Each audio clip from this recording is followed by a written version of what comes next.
ஆண்டவரும் இரட்சகருமாகிய இயேசு கிறிஸ்துவின் இனிய நாமத்தில் யாவருக்கும் அன்பின் வாழ்த்துக்களை தெரிவித்துக் கொள்கிறேன். அருமையான தேவ பிள்ளைகளே, புதிய நாள் புதிய நம்பிக்கை தின தியானத்தின் மூலமாய் இந்த நாளில் கூட உங்களை சந்திப்பதில் நான் மிகுந்த மகிழ்ச்சி அடைகிறேன். அல்லேலூயா.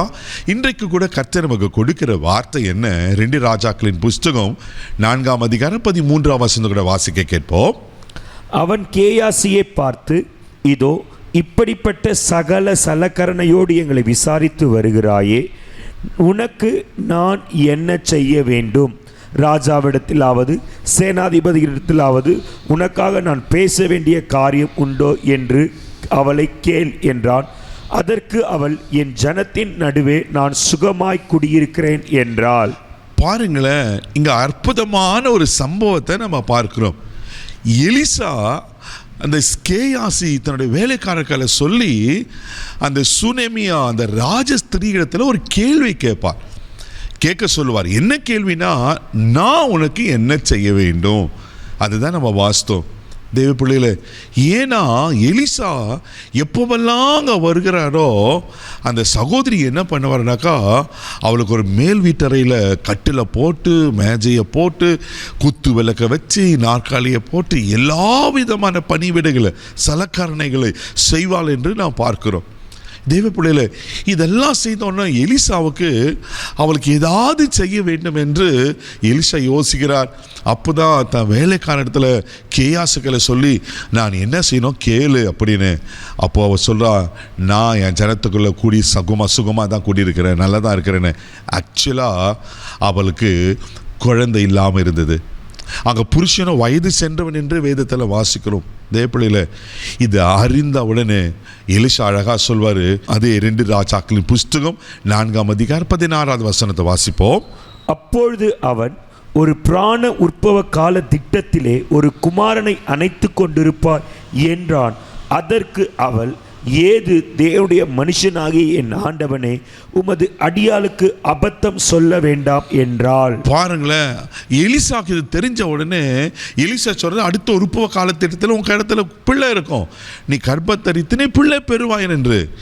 எப்போ சொல்லுகிற காரணம் என்ன? எலிசா நீங்க சொல்றீங்க, நீங்க அபத்தம் சொல்ல வேண்டாம் அப்படின்னா நீங்க பரியாசம் பண்ண வேண்டாம், பொய் சொல்ல வேண்டாம் அப்படின்னு சொல்லுகிறார். ஆனால் நடந்தது என்ன தெரியுமா? 17ஆவது வசனம் கூட நான் வாசிக்க கேட்போம்.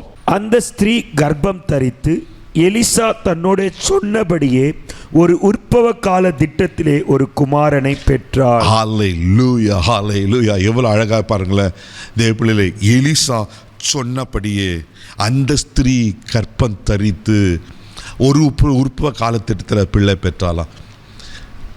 தேவனுடைய மனுஷனுடைய வார்த்தையை கர்த்தர் கனம் பண்ணுகிறவர். ஆமேன். எலிசா கேட்டார், நான் உனக்கு என்ன செய்யணும்னு. அவன் நல்லா தான் இருக்கிற சொன்னான். ஆனால் ஆக்சுவலாக அவள் ஒரு மலடியாக இருந்தா. ஆனால் தேவனுடைய மனுஷன் வார்த்தையின்படி கர்த்தர் அவளுக்கு ஒரு அற்புதத்தை செய்து கற்பம் தரிக்க வைக்கிறார். தேவ பிள்ளைகளே, இன்னைக்கு ஆண்டவர் உங்களை பார்த்து கேட்குறார், நான் உனக்கு என்ன செய்யணும்? என்ன தேவையோடு இருக்கீங்க? என்ன குறைகளோடு இருக்கிறீங்க? இன்னைக்கு ஆண்டவர் நிச்சயமாக உங்களுக்கு அற்புதம் செய்ய உண்மையில் இருக்கிறார். அவர் பாகுபாடு பார்க்குற தேவன் அல்ல, அவர் எல்லாருக்கும் நன்மை செய்கிற கர்த்தர். இன்றைக்கி உங்களுக்கு என்ன தேவை இருக்குது? ஆண்டவர்களை சொல்லுங்கள், ஆண்டு நிச்சயமாக உங்களுக்கு அற்புதம் செய்வார். கண்களை மூடி நம்ம ஜெபிக்கலாம். அன்பு தகப்பனே, நான் உங்களுக்கு நன்றி சொல்கிறேன்ப்பா.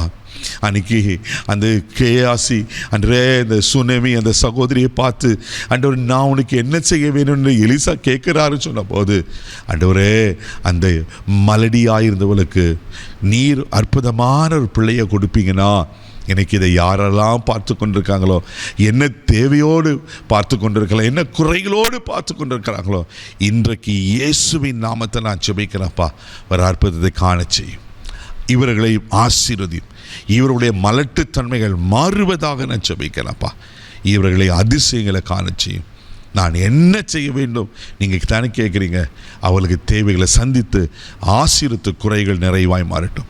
இந்த நாள் முழுவதும் கரம் எடுத்து நடத்தும் கிருபை கோப்ப கொடுக்கிற இயேசுவின் மூலம் ஜெபங்களும் பிதாவே, ஆமென். அவர் உங்கள் தேவையை சந்திட்டார். தைரியமாக போங்க. God bless you.